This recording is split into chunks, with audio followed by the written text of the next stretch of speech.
Mishra sir के YouTube channel पर आप सभी का आज स्वागत है। फिर से पुनः आप सभी लोगों का हार्दिक आभार। आप लोगों ने हमको ऐसा मंच दिया है जिस पर हम आज गौरवान्वित महसूस कर रहे हैं फिर से। और आप लोग अधिक से अधिक सब्सक्राइब, लाइक और कमेंट और शेयर करते रहिए, आप लोगों से यही उम्मीद है। और जो कुछ भी सुझाव हो कमेंट बॉक्स में लिखिए, जो कुछ भी प्रश्न दिमाग में चल रहे हों वो भी लिखिए। आप लोग बहुत ही अच्छे विद्यार्थी होंगे और उम्मीद है कि आप लोग सफल होंगे। हमारी पूरा ईश्वर के प्रति मेरा विश्वास है कि आप लोग सफल होंगे। लेकिन ये है कि अपने जो कर्म है उनको करिए, भाग्य पर मत कोसिए। इन्हीं सब बातों के साथ मैं एक बार पुनः कहता हूँ कि वो इंसान ही होते हैं जो पहाड़ों में रास्ता बनाते हैं। वो इंसान ही होते हैं जो पहाड़ों में रास्ता बनाते हैं और अपने हिम्मत और हौसले से मंजिल तक पहुंच जाते हैं। ये अपने हिम्मत और हौसले से मंजिल तक पहुंच जाते हैं। इस दुनिया में असंभव नाम की कोई चीज़ नहीं है दोस्तों। इस दुनिया में असंभव नाम की कोई चीज़ नहीं है दोस्तों। जो कुछ अलग करते हैं वही याद आते हैं। इन्हीं बातों के साथ मैं फिर से आज शुरू करने जा रहा हूँ आज का लेक्चर। कल के लेक्चर में मैंने बहुत कुछ बता दिया था कि 1833 के चार्टर में विधि आयोग की स्थापना हुई, जिसमें 1860 आईपीसी का जो कानून है उसको पेश किया गया था ब्रिटिश संसद में। इतनी बात मैंने बता दी थी। आज हम धाराओं के विषय में पढ़ेंगे। टॉपिक हमारा रहेगा मूल विधि, जिससे आप लोग अवगत हैं। मूल विधि में बहुत सारी चीज़ें हैं। आपका इसमें रूल रेगुलेशन एक्ट है, संविधान के अंतर्गत पीआईएल है और आपका इन्वायरमेंटल लॉ है, वो इन्वायरमेंटल प्रोटेक्शन एक्ट है। फिर दहेज प्रतिषेध अधिनियम है, रूल रेगुलेशन एक्ट है, और आपका ट्रैफिक रूल एक्ट है। बहुत सारी अभी चीज़ें बाकी रहेंगे। सीआरपीसी अभी है। अभी हम आईपीसी पर ध्यान देंगे। अभी मौलिक विधि सब्सटेंटिव लॉ पर ध्यान देंगे, फिर प्रोसीजरल लॉ को खुद बाद में देखेंगे। आप लोगों का इस कड़ी में फिर से स्वागत है। आज हमारा लगभग चौथा लेक्चर होने जा रहा है। आप लोग गंभीरता से इस विषय को लीजिए, क्योंकि विषय बहुत ही टेक्निकल है। अगर नहीं समझ में आए तो पुनः आप कोशिश करके कमेंट बॉक्स में पूछें और हमसे प्रश्न करने के बाद से उसका उचित उत्तर प्राप्त करने की हम पूरा सहयोग करेंगे और उचित उत्तर देने का पूरा प्रयास करेंगे। तो हमको आईपीसी 1800 इंडियन पिनल कोड जो है आईपीसी 1860 में कुल धाराएं आपकी हैं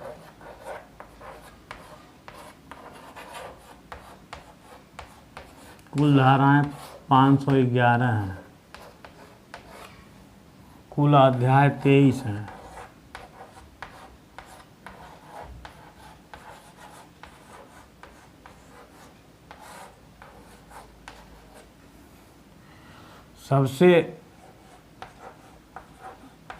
सबसे बड़ा अध्याय आपका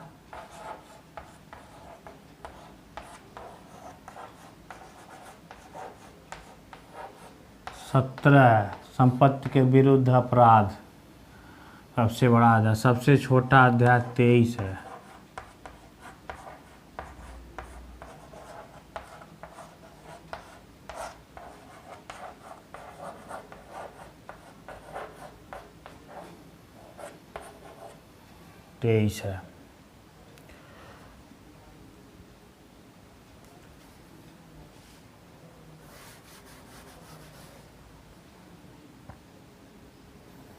धारा 1 में आपका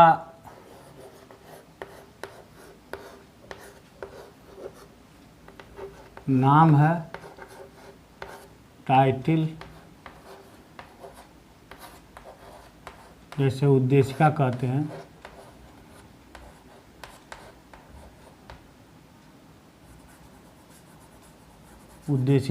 हैं। किसी भी कानून में सबसे ज़रूरी होता है सेक्शन पहला जानना, इसलिए क्योंकि ये बहुत जटिल विषय, इसमें कुल धाराएं 511 धाराओं को हमको जानना ज़रूरी नहीं है। हमने एसआई के कुछ क्वेश्चन पेपर देखे हैं जिसमें ज़रूरी जो सेक्शन है उनको मैं बता दे रहा हूँ। इतना उम्मीद है कि आप लोग उतना पढ़ लेंगे तो सफलता की पूरी गारंटी मैं लेता हूँ। उतना अगर आपका तैयार रहेगा तो उस क्वेश्चन पेपर को आप आसानी से सॉल्व कर देंगे। पहले थोड़ा आपको ये बताना ज़रूरी है किस किस तरह के प्रश्न आते हैं। पहला क्वेश्चन आता है आपका फैक्ट बेस्ड क्वेश्चन आता है, फैक्ट बेस्ड क्वेश्चन आता है। दूसरी तरह का क्वेश्चन आता है आपका सामान्य जानकारी से, लॉ से संबंधित सामान्य जानकारी। सामान्य जानकारी से दूसरा क्वेश्चन आता है। तीसरा क्वेश्चन आपका आता है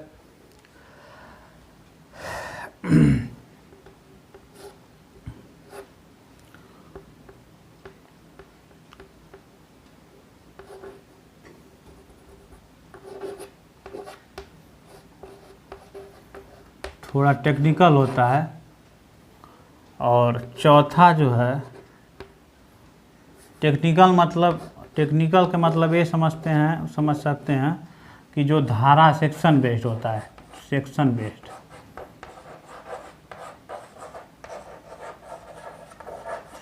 बेस्ड होता है। और चौथे तरह का क्वेश्चन होता है कोई घटना दी जाती है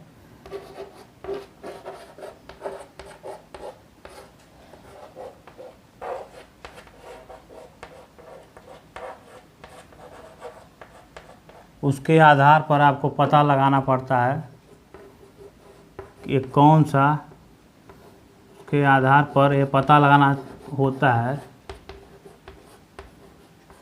कि कौन सा अपराध बनता है।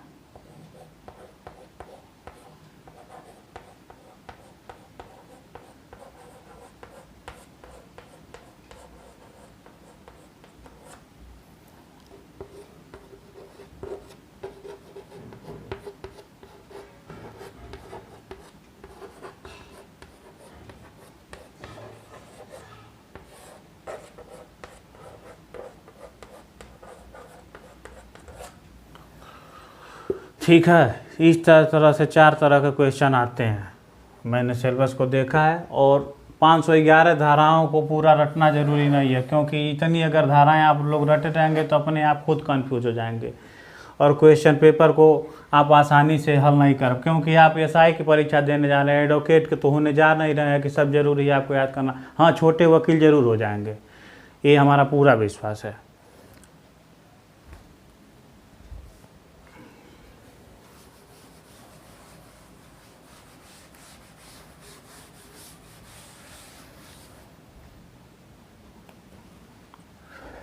उद्देशिका में आईपीसी 1860 जो हमारा कानून है उसका नाम लिखा रहेगा।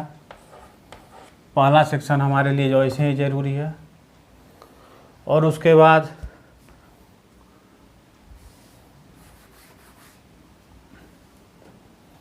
धारा 22 आती है, धारा 22 जिसे चल संपत्ति कहा जाता है। जो महत्वपूर्ण धाराएं हैं उनको हम बताते चल रहे हैं, क्योंकि सभी धाराओं को जानना आवश्यक नहीं है, आप लोग कंफ्यूज हो जाएंगे। और एग्ज़ाम के हिसाब से जो ज़रूरी है हम उनको बता रहे हैं। चल संपत्ति का मतलब ये है मूवेबल प्रॉपर्टी।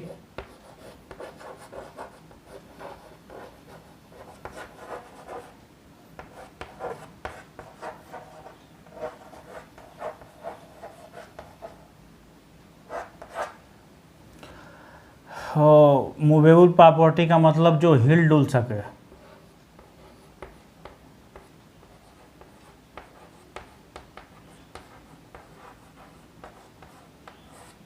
जैसे कार हुआ, बाइक हुआ,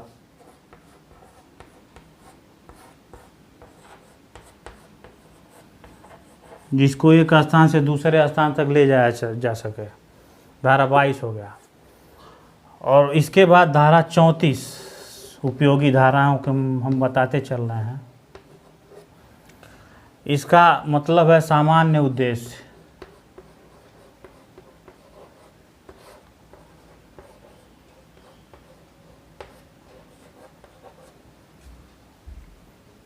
सामान्य उद्देश्य न कह के सामान्य आशय कहेंगे।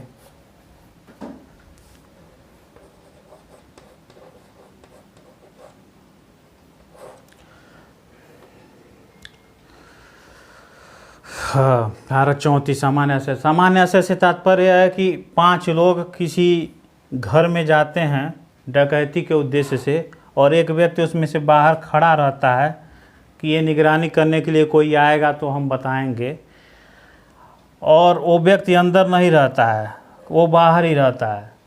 वो व्यक्ति अंदर नहीं जाता, बाहर ही रहता है, और ये कहता है हम निगरानी करने के लिए बैठ रहे हैं, कोई आएगा तो हम आप लोगों को बता देंगे। तो वो उस व्यक्ति का भी यही आशा है, अगर ये विधि ये मानती है को जो व्यक्ति बाहर खड़ा है उसका भी यही आशा है कि वो भी डकैती डालने ही गया है और डकैती के कार्य को कार्यान्वित करने जा रहा है, इसलिए सामान्य आशय है, उसका भी कॉमन इंटेंशन है। धारा 34।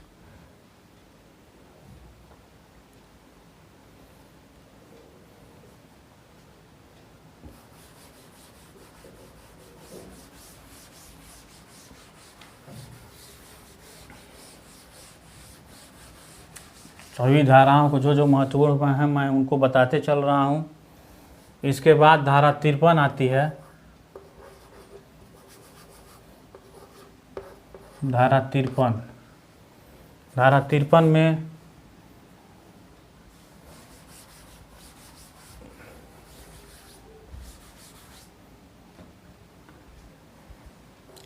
दंडों के प्रकारों के बारे में बताया गया है। दंडों के प्रकार, आईपीसी में दंड के कितने प्रकार हैं। पहला है मृत्यु दंड,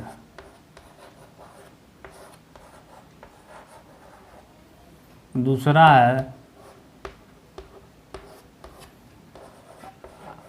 आजीवन कारावास। जो आवश्यक धाराएं हैं वही हम बताते चल रहे हैं, फालतू की धाराओं को रटेंगे आप लोग खुद कंफ्यूज हो जाएंगे, और एग्ज़ाम के दृष्टि से जो जो ज़रूरी है वो हम बताते चल रहे हैं। तीसरा है कारावास।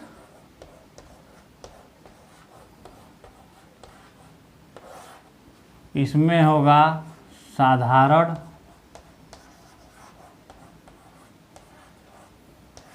कारावास सश्रम।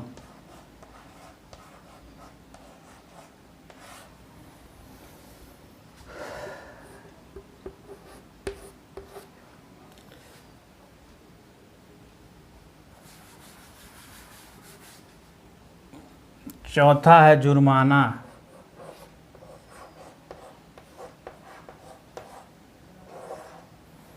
पांचवा है संपहरण।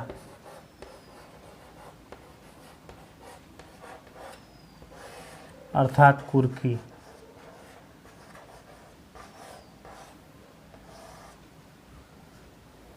धारा 53 समझ लीजिए, लिख लीजिए आप लोग, अभी मिटाते नहीं हैं, थोड़ा देर रुकते हैं, तब तक इधर हम देख लेते हैं।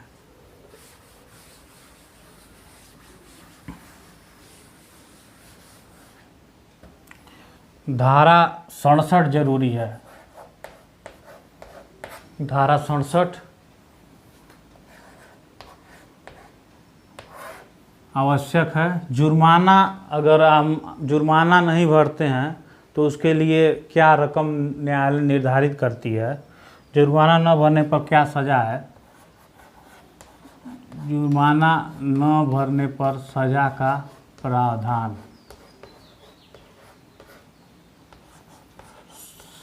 सज़ा का प्रावधान। जुर्माना न भरने पर सज़ा का प्रावधान धारा 67 में बताया गया है। तो हमको जुर्माना न भरने पर सज़ा का प्रावधान में 50 से कम अगर होगा, 50 रुपये से कम होगा तो 2 माह की सज़ा है। 2 माह। 50 से 100 रुपये तक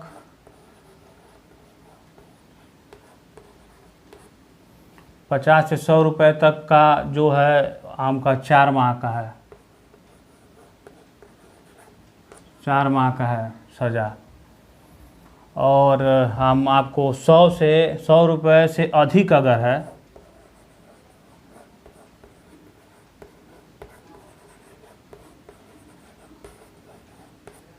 100 रुपये से अधिक है तो 6 माह का सज़ा का प्रावधान है। ये इतनी बातें आप जान लीजिए, ठीक है। खूब हंसी खुशी से आप लोग पढ़िए, इंटरेस्ट लीजिए, रुचि लीजिए। कोई बोरिंग विषय नहीं है, बहुत ही इंटरेस्टिंग विषय है। अगर रुचि ले लेंगे तो बहुत आनंद आएगा। आईपीसी में, आईपीसी बहुत रुचिकर सब्जेक्ट है, क्योंकि इसमें इतने प्रकार के दंड हैं। दंड के विषय में आदमी को जिज्ञासा होती है, कौन सा अपराध किया है तो कौन सा दंड होगा। और हर इंसान को ये जानना जरूरी है विधि के बारे में। जो विधि नहीं जानता है उसके लिए भी इतना जानना जरूरी है कि पुलिस हमको गिरफ्तार कर रही है तो गिरफ्तार करने पर हमारा जो है गिरफ्तार करने पर क्या हक होता है, मैं उससे क्या पूछ सकता हूँ, किस अपराध के तहत हमको गिरफ्तार किया है, हमारा हक होता है पूछने का, ठीक है। क्योंकि बेवजह तो गिरफ्तारी होती नहीं है। ऐसा अपने जानने का अधिकार है, कानून में दिया गया है कि हमको किस अपराध के तहत गिरफ्तार किया जा रहा है। इतना अगर हो गया तो फिर मिटाते रहें।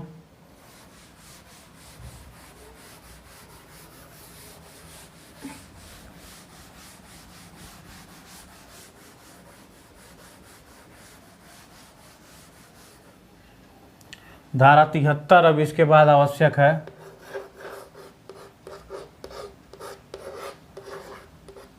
धारा 73 एकांत परिरोध।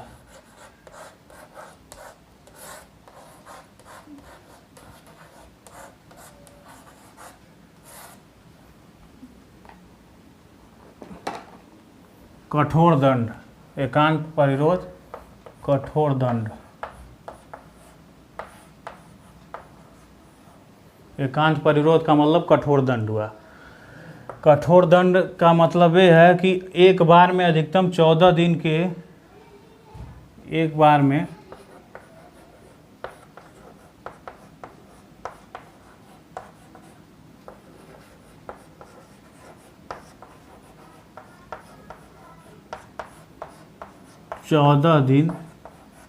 एक बार में अधिकतम 14 दिन, इधर का भी मिटा देते हैं।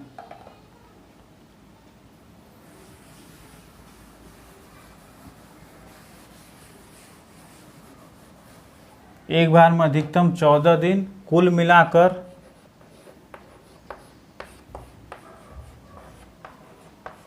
कुल मिलाकर 3 माह से अधिक नहीं, 3 माह से ज़्यादा नहीं होना चाहिए।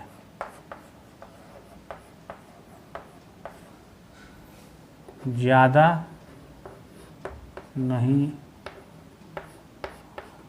होना चाहिए। जो महत्वपूर्ण धाराएं मैं उन्हीं इतना को आप, इन्हीं जितना मैं बता रहा हूँ, इन्हीं इतने धाराओं को आप पढ़ेंगे तो आसानी से सफल हो जाएंगे। नहीं तो बाद में माथापच्ची करते रहेंगे और कन्फ्यूजन हमेशा रहेगा कि 511 धाराएं हैं, इसमें से कौन कौन आवश्यक है, कौन कौन नहीं है। इसीलिए परेशान मत होइए, जो मैं बता रहा हूँ वही धाराएं आपके एग्जाम के लिए बहुत आवश्यक है। अब चल रहे हैं चैप्टर 4 पर।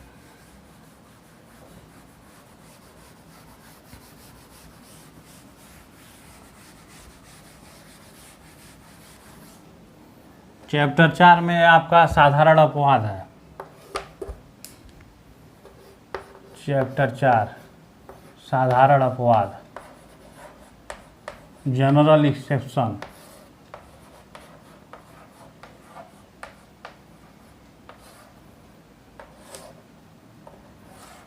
क्योंकि जहाँ छोटी दवा से काम चल जाएगा, छोटे डोज से काम चल जाएगा, वहाँ बड़ा डोज दे देंगे तो आदमी परेशान हो जाएगा, रोग का निदान नहीं हो पाएगा। इसलिए छोटा डोज ही देना जरूरी है। छोटा डोज रहेगा, धीरे धीरे समस्या का समाधान हो जाएगा। आप अपने लिए केवल 3 घंटा निकालिए, कानून के लिए, मूल विधि के लिए बहुत है। 3 घंटा निकालिए और बाकी अन्य विषयों के लिए समय निकालिए, लेकिन इसके लिए 3 घंटा निकालिए। 3 घंटा में आप मूल विधि को रोज़ कम से कम 3 घंटा समय निकालिए मूल विधि को पढ़ने के लिए। बाकी हम देख ही रहे हैं, अपने ओर से बहुत बेहतर प्रयास करेंगे कि आप लोगों को अच्छी से अच्छी जानकारी दें जिससे आप लोग सफल हो सकें। साधारण अपवाद में आपका धारा 76 से 95 इधर एक तरफ लिख दीजिए, 76 से 95, और प्राइवेट प्रतिरक्षा, प्राइवेट प्रतिरक्षा आपका धारा 96 से 106, ये इतना हो गया आपका। धारा 76 तक हम आपको आज बता देते हैं, धारा 76 क्या कहती है।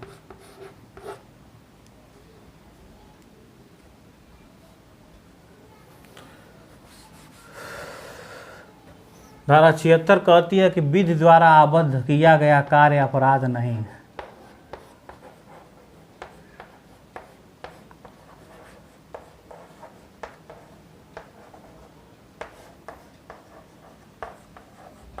विधि द्वारा आबद्ध किया गया कार्य अपराध नहीं है। मतलब क्या हुआ, किया गया कार्य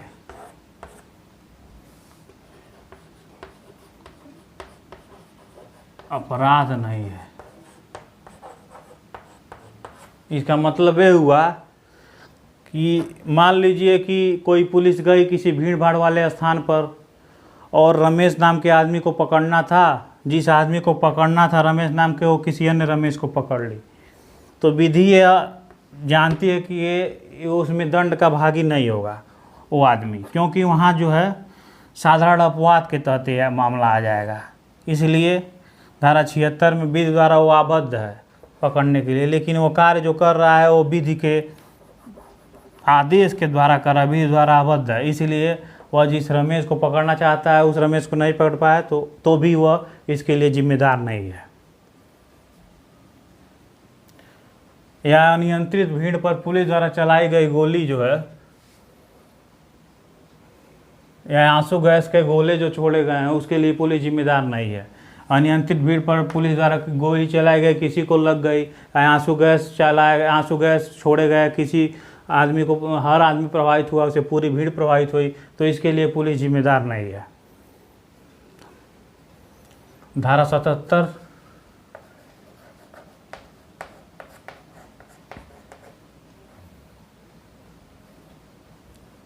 धारा 77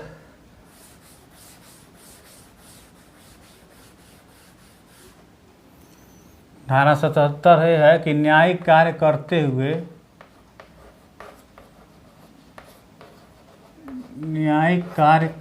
हुए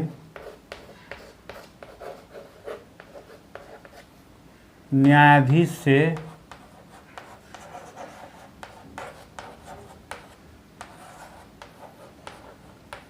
गलती हो जाना अपराध नहीं है। ये भी साधारण अपवाद के तहत आएगा।